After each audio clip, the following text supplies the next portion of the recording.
Hello mọi người, chào mọi người đã quay trở lại với channel Trung Vlog. Hôm nay mình đi làm đi chơi về qua chỗ này thấy rất nhiều cá chép nó tụ ở đây thì bây giờ mình sẽ dùng máy ngang cần lô dê này, mình lắp lưỡi lục vào, mình thử xem cho các bạn xem thế nào.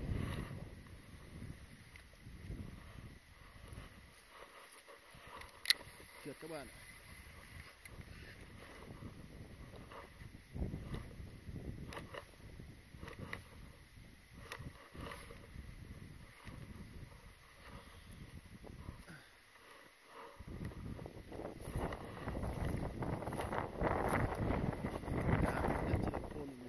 Trưa này có cạn nó trong ấy.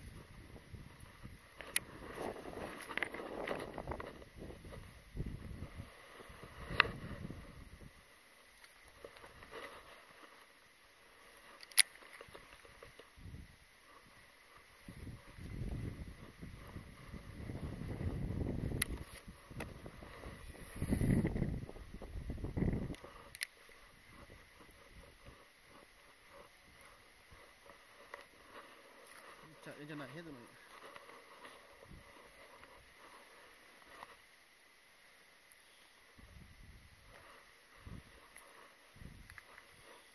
Bắt nó cũng không phải dễ mọi người.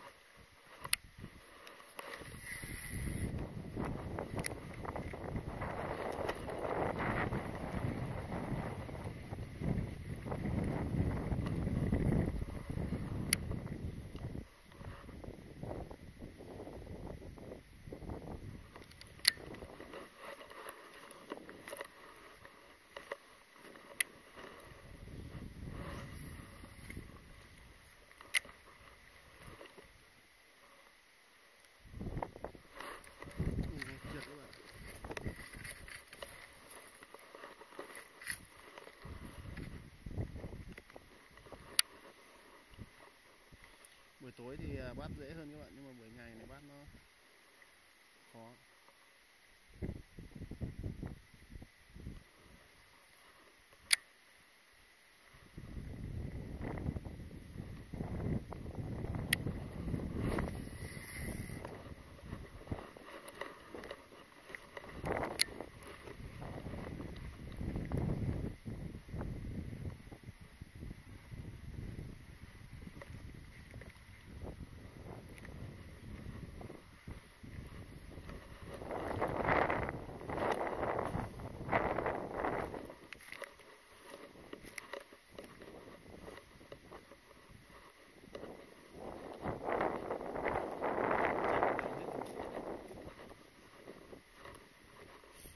Khúc này nhiều lắm, cả cá nheo, cá chuối ở đây, trong chỗ này.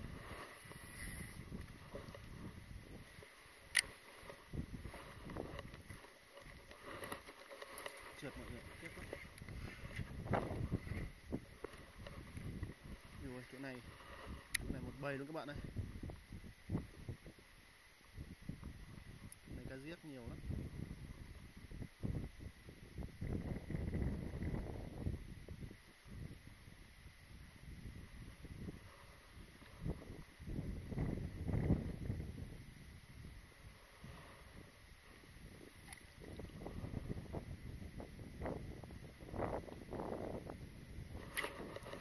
Rồi, dính một em giết các bạn ơi.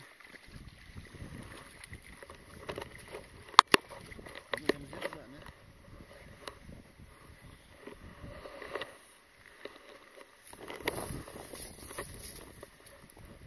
Một em giết xấu các bạn ạ. Thấy cá giết rất to không? Cá giết cực kỳ to các bạn.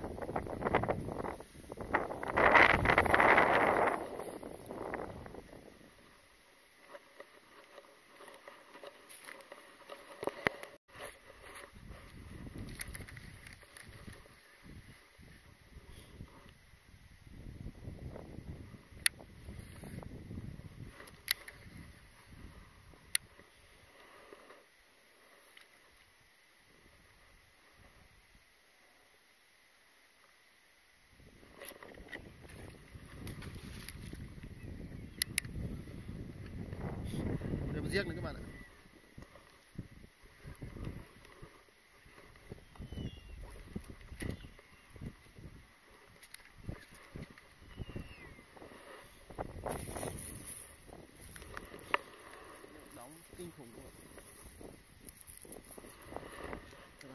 Cá diếc bên này to, cực kỳ to các bạn. Cá diếc bên này phải tầm 5 lạng con các bạn.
Kéo em chép cho các bạn xem, to cảm giác nó phê các bạn.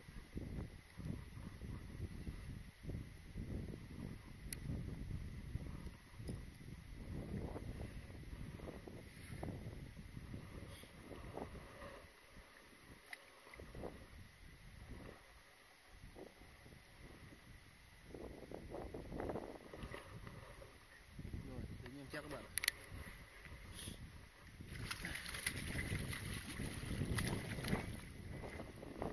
Thấy phê không?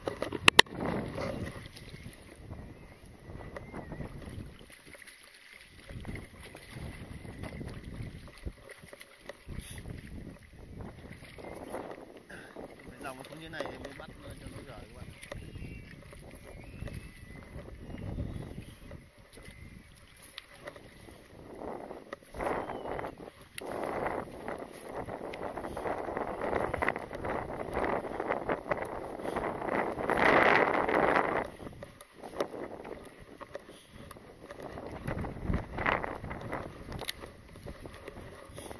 Dòng xuống như này mình đỡ mình thả.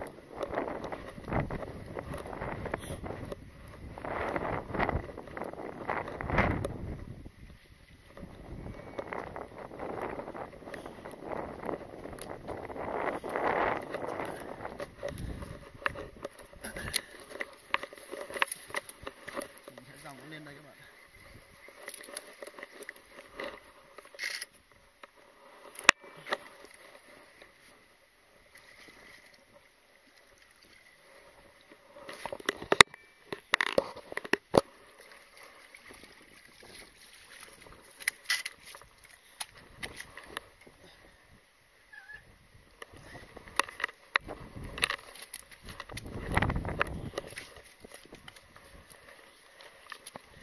Đây còn 1 kg thôi các bạn. Đóng mấy lưỡi luôn.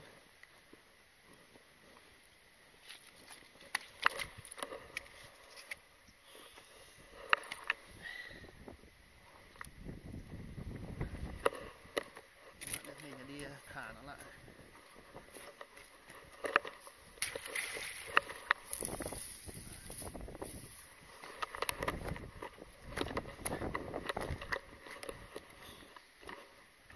Bên này cá rất là nhiều các bạn.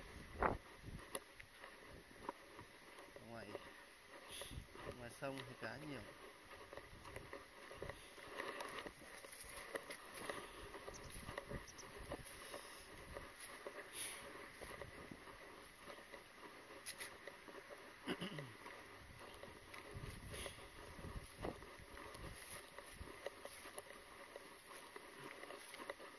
Ở Nhật Bản này thì ngoài sông cá bao la lắm.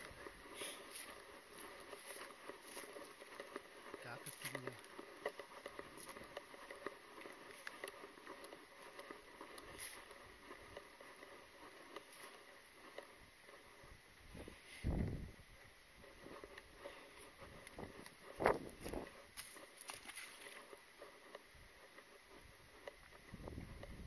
Đây có con chép to lắm các bạn. Để mình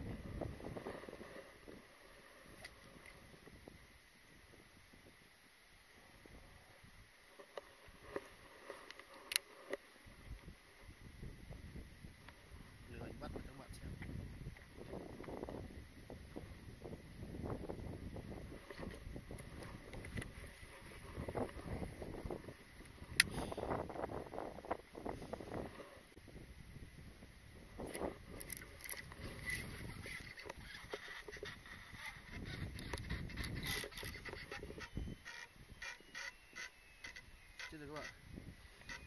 chép này nó mắc, nhưng mà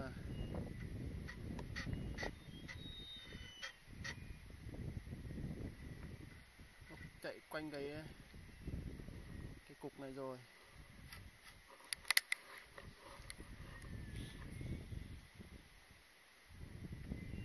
Giờ làm sao mà gỡ nó ra được đây.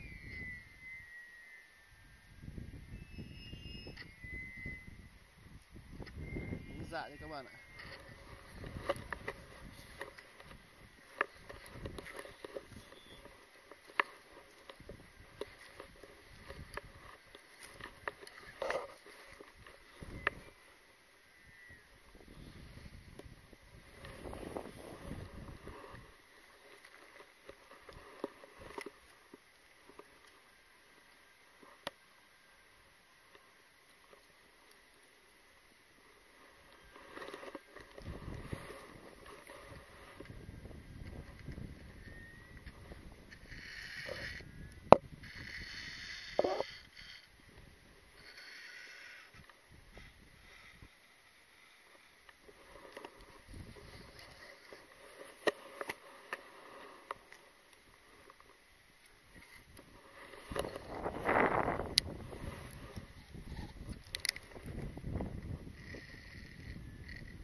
Quả này đúng không các bạn ơi, vòng một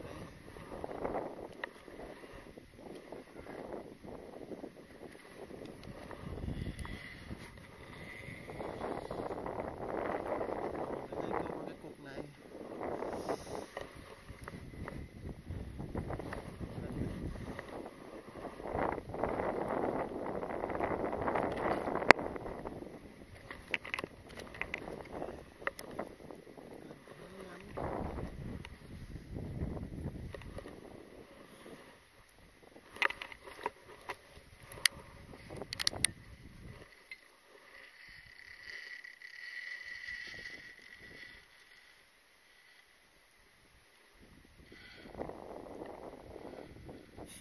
Ra đi em. Rồi nó vòng cái đường kia thì ngon quá các bạn ạ.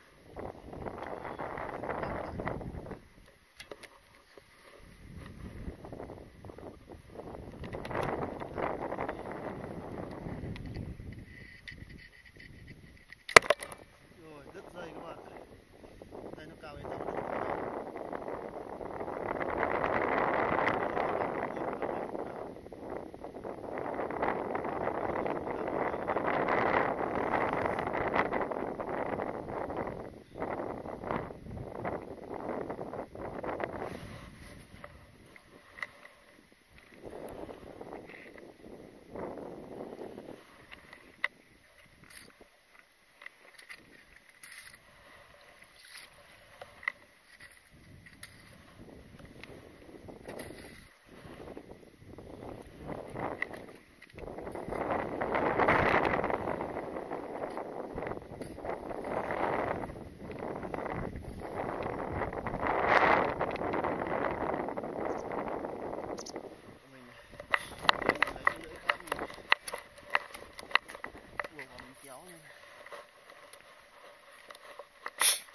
Không để nó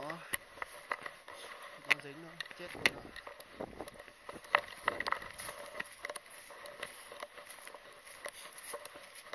Cái dây nó cào vào bê tông này.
khủng không? Con chép này khủng long luôn.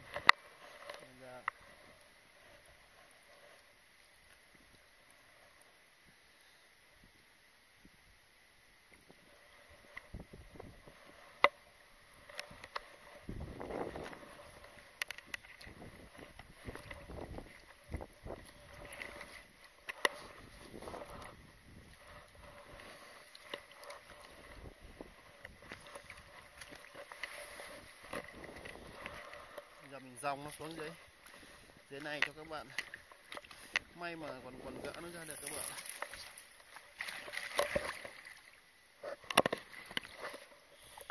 Thấy con chép kinh khủng không?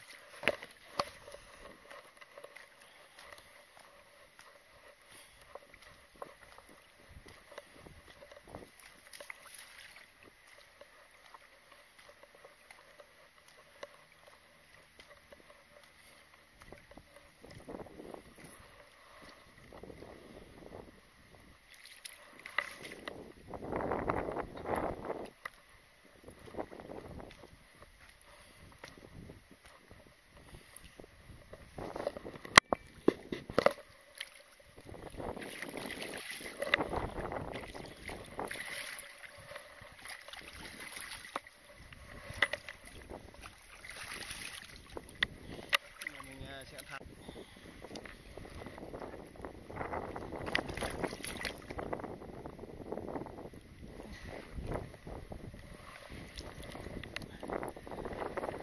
Các bạn đứt lưỡi này. Các bạn này. Các bạn, nó chép cực kỳ to, con này phải tầm 7 kg các bạn ạ. Giờ mình thả nó ra.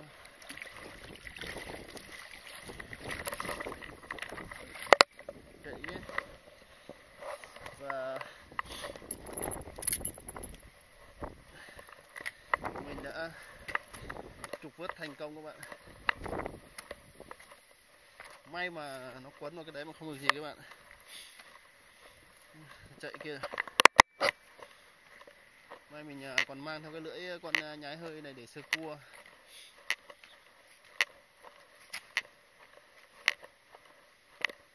Nguy hiểm quá các bạn. Nó quấn vào cái bê tông, nó cà đứt. May mà nó không đứt nhưng mà nó lại đóng vào cái dây kia, nó không chạy được.